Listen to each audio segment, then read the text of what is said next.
Caddis Maximus here, this time with a relatively quick review of this DeWalt DW682 plate joiner. This is a pretty decent plate joiner, around $150 to $175 retail. You know, if you go into a big box store, I think they're about $180, but you can find them for around $150 or so online. It's still kind of expensive. And it's due to this whole big custom casting. Otherwise, it really is an angle grinder, and actually this is one of DeWalt's older style angle grinders. We can even see the provision to put the handle on top, although that hole isn't threaded. The top portion of the gearbox is an angle grinder gearbox, but the bottom portion and everything else is all custom, so that obviously adds to a lot of their costs. Indeed is 10,000 RPM, 4-inch blade plate joiner. Plate joiners are for putting in these weird little biscuits. These are what are biscuits, and they are just little pieces of wood that you use to join other pieces of wood together. Lots of times when you're making shelves, cabinets, etc., speaker boxes, because these help maintain a real precise alignment. And so you can assemble it, they'll be precisely aligned, and then you can do your gluing or screwing, and you don't. It also as wood ages, dries, it can warp, and these will help prevent warping. And so this is the tool that you use to make the undercuts, and so it's designed to go against the surface, plunge down to make a groove that you thus would insert one of these biscuits into. And they look something just like this, and these are the types of grooves that it makes. Actually, let me go ahead and stop for a moment, and I'll do a little demonstration outside. It'll be a crude demonstration, but it's a demonstration. Alright, here we are, just a quick demonstration. So I've already kind of got this pre-set up for this other piece of wood that I have down here. That would be this right here. Showing you the point of the depth adjustment, because I can take this piece of material here and get it set up just right so that the biscuit ends up right in the center of the piece of material. So just a quick demonstration. When you're going to use this normally, you would have the workpiece held pretty securely. This is a big block of wood. You make sure it's nice and flat, and it's real simple. Just like that. Since that cut was set for a number 0 biscuit, I'm going to go and do the same cut on the side of this, and then join them.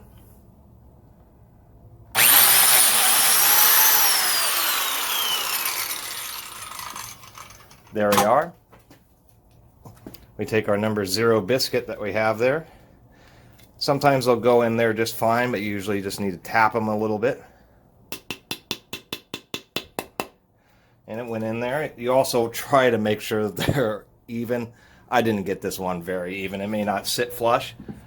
Then you get it into its mating groove, like so.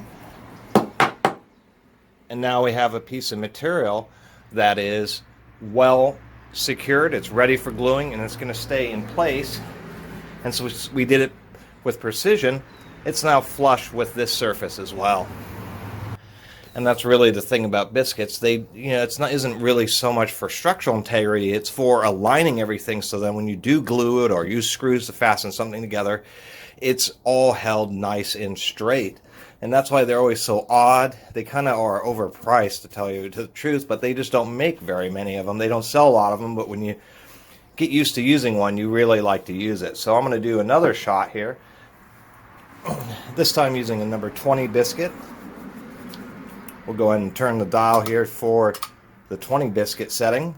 We'll go ahead and use all the other same depth settings here. First I'll do my cut here. We'll do it this way.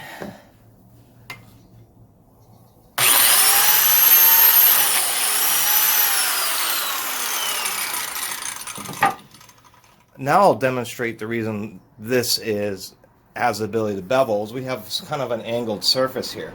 So what I'll do is I'll just take the biscuit joiner and try to get it to where it's just about perfect. This is just a broken piece of the wood, but it's the point that you can get it to match an angle on a surface like that. Really, it's meant for when you have 45 degrees, and once again,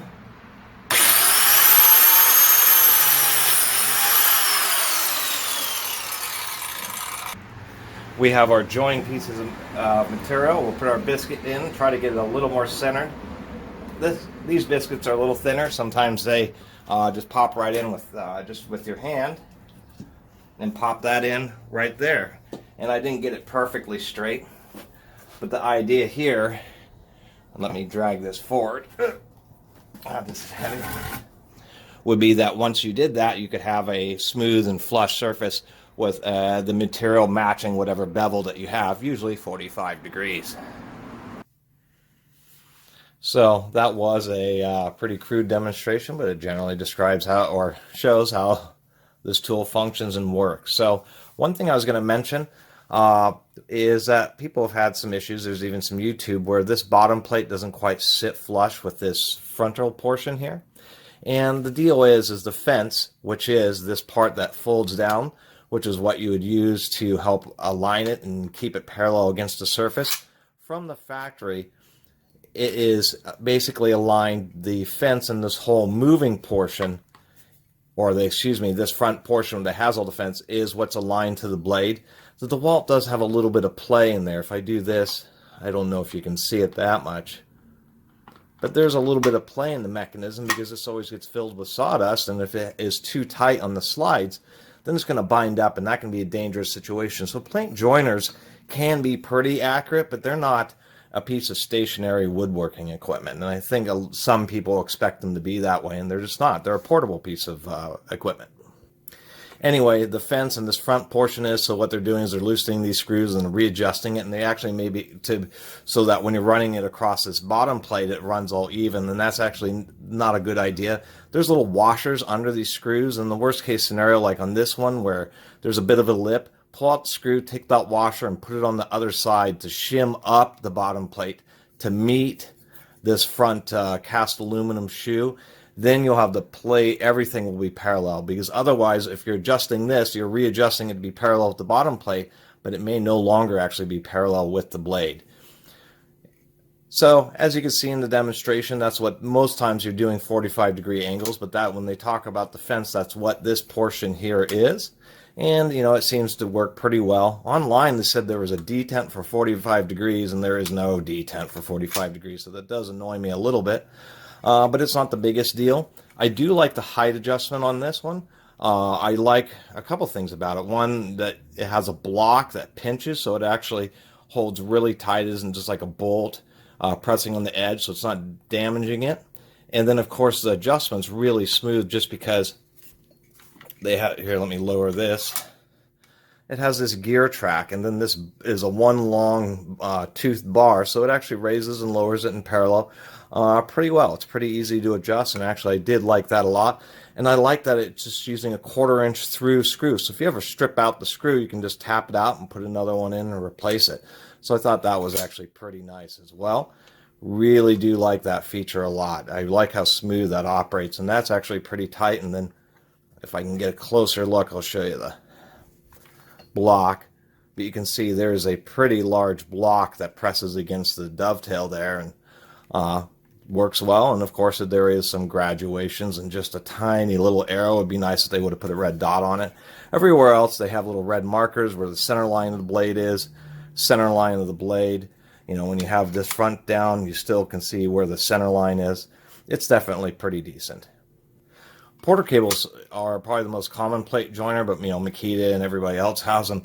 I've never really liked the Porter cables. I've always kind of liked the way these DeWalts work. You could see that it has no problem bogging down. It's really easy to adjust, since Biscuits come in like standard sizes to be a tiny FF, zeros, 20s.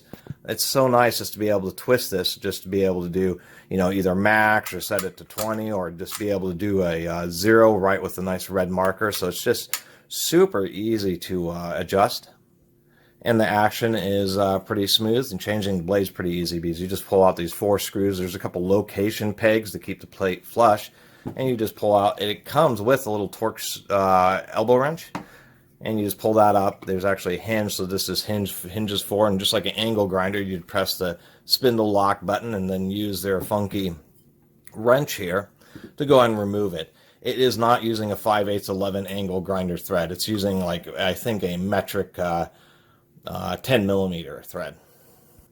So this is one of those if it ain't broke, don't fix it designs. And the reason I say that is it's been at least a decade that DeWalt's been selling this, especially on the much older angle grinder. You can go into any store and see how much more modernized the angle grinders are. But plate joiners, really, once they've been designed, there's just not much you can really do to update them, just a few different feature changes. So DeWalt has just continued for years and years to sell this same tool using a classic design. It's kind of funky, even though this is a 2017 model, and it's made in Mexico, so the fit and finish and everything seems just fine, to tell you the truth. Comes in a nice case. Traditional DeWalt polypropylene case. There it is. Get that out of here. What else do we got? We got some adapters for various vacuum cleaners. We have this adapter for its dust bag, which I guess works okay. You kind of jam it in there. There's a detent on the plastic, and it just goes into the output port.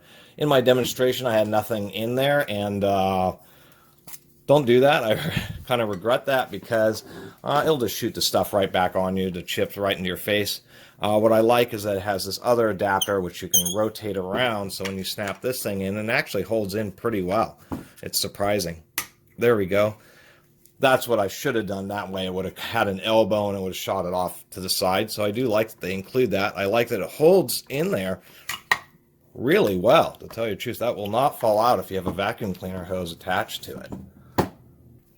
So overall, if you're looking for a plate joiner, this is the one I'd recommend. It would either be this one or, quite frankly, the Makita. I definitely wouldn't get the Porter cable. Just is not very nice. I think the Makita may be a better one, may even be one of the best on the market. I know, I think Festool has one too. I'm not sure. And I guess, they're using plastic guide rails, which will wear. But since DeWalt's still making this, and it's been the same design forever, you can still get those parts, which is pretty nice. The stop wheel here is actually metal, so I did appreciate that. Other things that are important, like this angle here. This is a block. It's actually pretty heavy duty, and there's a little slot, so it can be adjusted a little bit to get it absolutely spot on. And it does include a lock for the trigger. So if you're doing several biscuits at once, you can put one biscuit just offset onto another one if you want extra secure situation. Then you can just lock it on. So I do appreciate that. Overall, not a whole heck of a lot more to talk about. It is a biscuit joiner, not jointer, because it's for joining different pieces of mainly thin material, but there really isn't a limit to the thickness. It's just very hard when you're beyond the reach of the height and the fence. Then you have to use guides and stuff to make sure that you're getting a parallel and straight cut.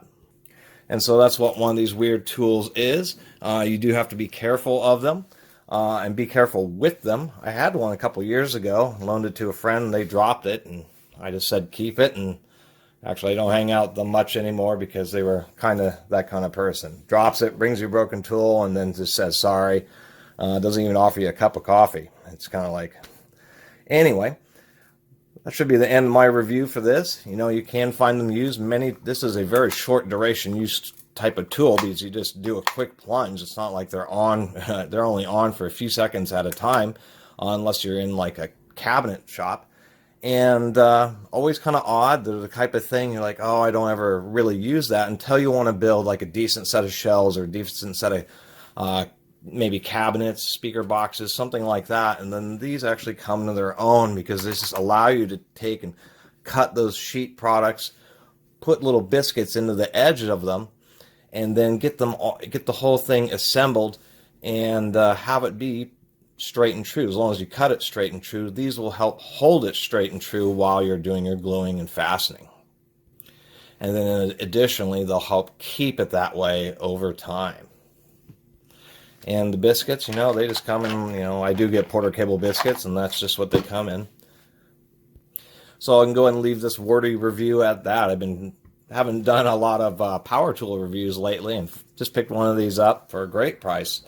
And about time I did a little bit better of a power tool review. I'm not going to do a teardown on this, because it literally is an angle grinder. Just a motor, a couple brushes, and a set of bevel gears in there. So there's not, a ton to talk about.